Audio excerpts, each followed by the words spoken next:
Pues es una de las grandes ironías de la biología humana, la verdad. Si nos ponemos a pensar en esto por un segundo, ¿cómo es posible que el cuerpo decida, así de pronto, dejar de producir cabello en la parte superior de la cabeza, pero al mismo tiempo comience a cultivar una barba súper tupida en la barbilla? Sí, es como un error de programación. Exacto, parece un error. Y normalmente pues nos encogemos de hombros, miramos a nuestros padres o abuelos y culpamos a la genética, como si fuera un código preinstalado que no se puede cambiar. Claro, la típica resignación. Ajá, pero la evidencia clínica y un documento, la verdad, alucinante de farmacología botánica china, que vamos a analizar a fondo hoy, nos demuestran que ese enfoque fatalista está bastante equivocado. Para quienes disfrutan aprendiendo sin abrumarse, este viaje les va a encantar. Totalmente. Y es que las fuentes que estamos cruzando hoy cambian por completo el paradigma sobre lo que consideramos inevitable.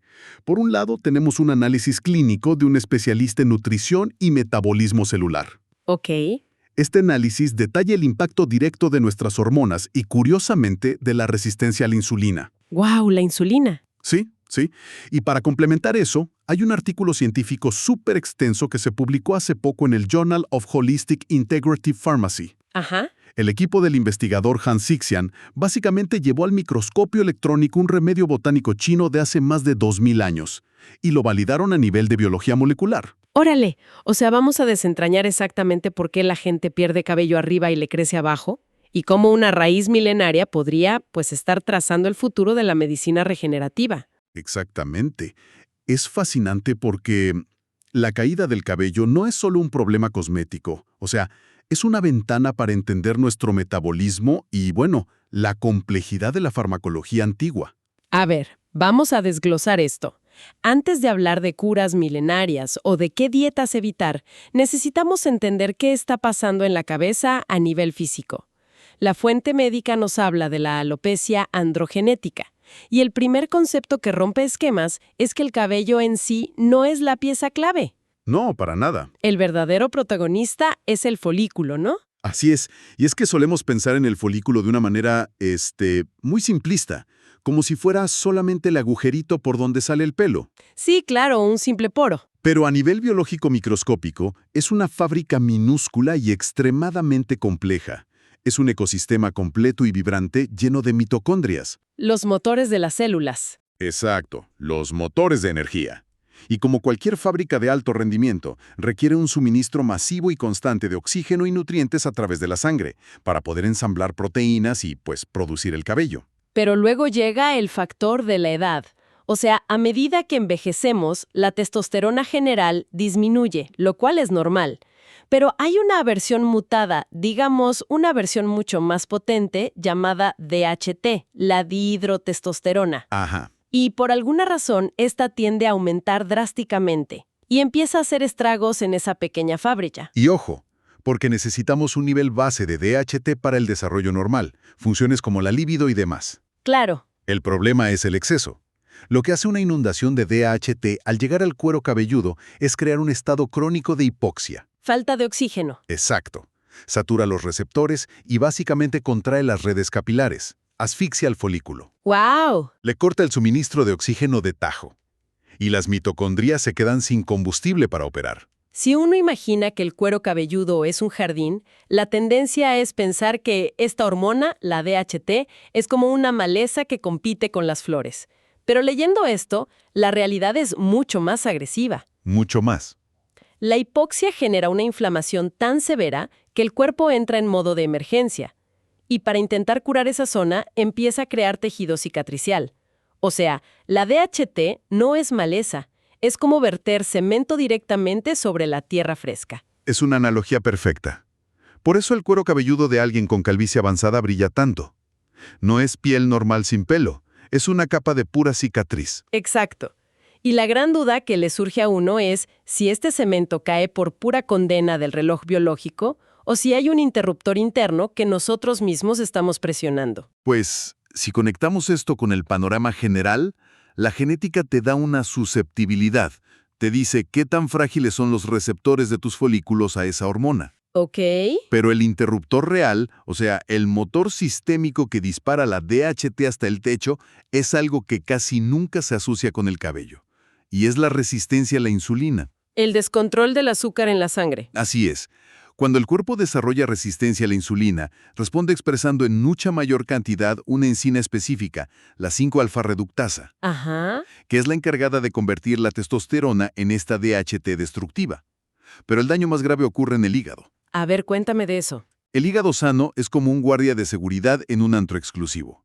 Su trabajo es amortiguar y controlar cuánta testosterona libre entra al torrente sanguíneo. Y justo aquí es donde se pone realmente interesante, porque si el guardia se satura de trabajo y pierde el control de la puerta, la multitud entra de golpe. Exactamente.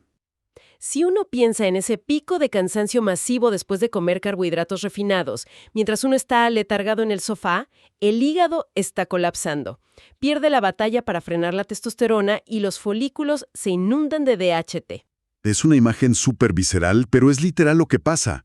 El hígado pierde capacidad, suelta testosterona libre y ese exceso choca con la enzima que la insulina sobreexpresó.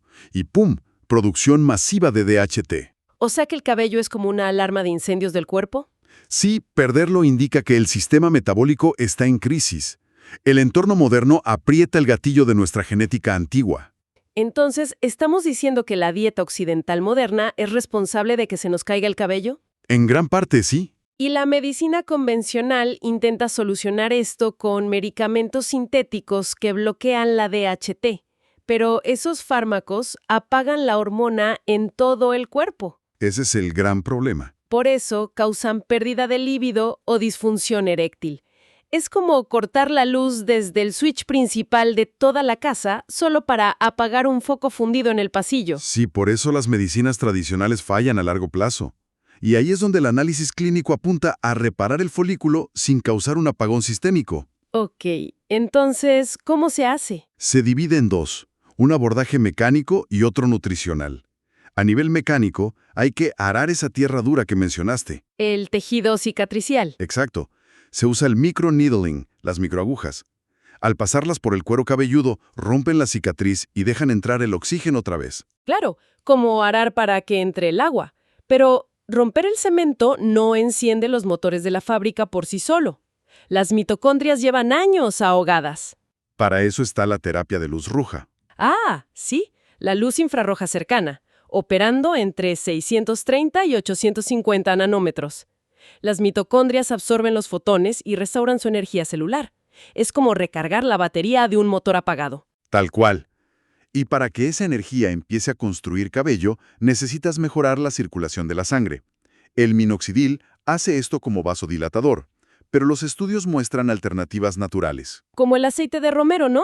Sí, el aceite esencial de romero logra una vasodilatación muy similar.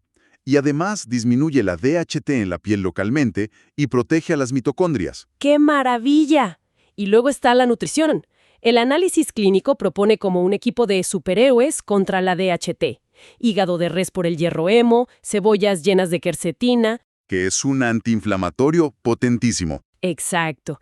Y chucrut, que por media taza te da 700 miligramos de vitamina C pura y fitonutrientes. Y no olvidemos las semillas de calabaza. Tienen mucho magnesio y un inhibidor natural de la enzima que crea la DHT, y suplementos clave como el zinc y la vitamina D3. Pero a ver, yo me pregunto algo. Si alguien es súper disciplinado, come hígado, usa luz roja, las agujas, pero sigue comiendo azúcares que disparan su insulina, ¿sirve de algo? Pues según las fuentes, no. Tratar de curar el folículo manteniendo picos de insulina es como sacar agua de un barco que tiene un hoyo del tamaño de un camión. La resistencia a la insulina debe arreglarse primero. O la DHT seguirá desbordándose. Exacto. Y a veces el folículo está tan agotado que la dieta ya no basta. Necesita un reinicio celular profundo. Y aquí contrastamos Occidente con un descubrimiento chino milenario. Ay, esto me voló la cabeza. Las estadísticas del equipo de Han Xixian son alarmantes. En lugares como España, la alopecia afecta al 70% de hombres y 30% de mujeres. Es muchísimo. Sí, pero en China es un 21% en hombres y solo 6% en mujeres. O sea, la diferencia es abismal. Y claro, las opciones occidentales como el minoxidil o la finasterida son soluciones aisladas. Operan como un francotirador, disparando a una única diana molecular. Lo fascinante aquí es que el equipo de Hans Sixian estudió el Polygonum multiflorum, una raíz usada en las dinastías Tang y Ming hace más de 1000 años. ¡Wow! Y la biología molecular moderna catalogó a esta planta como un sistema multicomponente, multidiana y multivía. No es un francotirador, es un escuadrón completo. Entonces, ¿qué significa todo esto? Si la medicina de Occidente lleva décadas fallando con sus balas únicas, los médicos de la dinastía Tang, sin microscopios, desarrollaron una terapia celular superior. Pues al menos una mucho más integral. La investigación actual mapeó cómo funciona esta planta, y es un ataque de 3 frentes. A ver, explícame los frentes. Frente 1, el bloqueo hormonal. Los compuestos hemodina y fisiona de la planta inhiben la enzima que crea la DHT en un 90.25%. Espera, ¿90%? Sí, equiparable a los fármacos sintéticos. Órale, pero bloquear la enzima es solo quitar el pie del freno. Falta acelerar. Exacto. Y ahí entra el frente 2, la regeneración celular. El compuesto TSG reactiva vías celulares dormidas, especialmente la vía Wnt beta-catenina y otra vía que te va a dar risa. La vía de comunicación celular llamada Sonic Hedgehog, Esa misma. o sea, el erizo de Sonic. Imposible no imaginarse a un personaje de videojuegos azul corriendo y activando folículos en la cabeza. Suena a broma, pero así se llama. Y despierta las células madre capilares de su estado de letargo, las pasa a un crecimiento activo masivo. Revive células muertas. Bueno, dormidas, pero sí. Y el frente 3 es la vascularización y el color. Ah, claro. Retrasa la muerte celular programada, la apoptosis, y disminuye la viscosidad de la sangre para evitar atascos de glóbulos rojos. Y reactiva los melanocitos para oscurecer el cabello blanco, ¿no? Sí, reduciendo el estrés oxidativo. A ver.